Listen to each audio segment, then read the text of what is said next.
By 2045, America had transformed into a network of smart cities. The promise of efficiency, sustainability, and better living conditions swept across the nation. Every street, car, and building was connected, optimizing daily life through AI and data-driven decisions. The cities ran smoothly. Traffic jams were a thing of the past. Waste management, energy distribution, and public services became automated and efficient. At first, the changes were celebrated. Cities were cleaner, safer, and easier to navigate. But the underlying cost of this convenience soon began to show. Surveillance was everywhere. Sensors tracked people's movements, purchases, and behaviors. The data collected was used to optimize life, but at the expense of personal freedom. Soon, the cities began making decisions for their residents, from where they could live to what jobs they should have. People were no longer free to make choices. They were guided by the system. Those who didn't fit into the city's algorithm were pushed to the margins. The poor, elderly, and disabled were abandoned in neglected zones.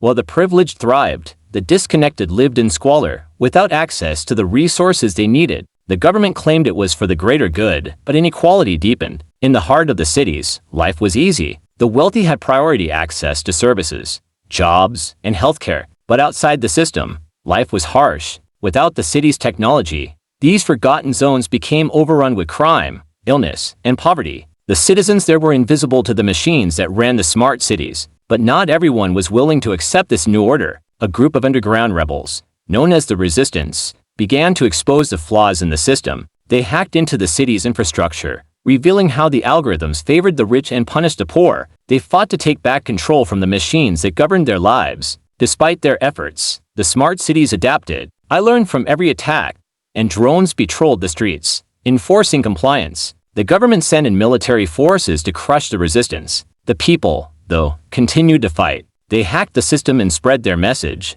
urging others to resist the city's control. The smart cities, once hailed as the future, had become prisons, a perfect system for the privileged, but one that oppressed those who didn't fit its mold. The resistance knew they might never see the victory, but they couldn't stop fighting. They knew the battle for freedom was worth it. In the quiet of the smart cities, the echoes of rebellion grew louder. As long as the people fought back, there was hope.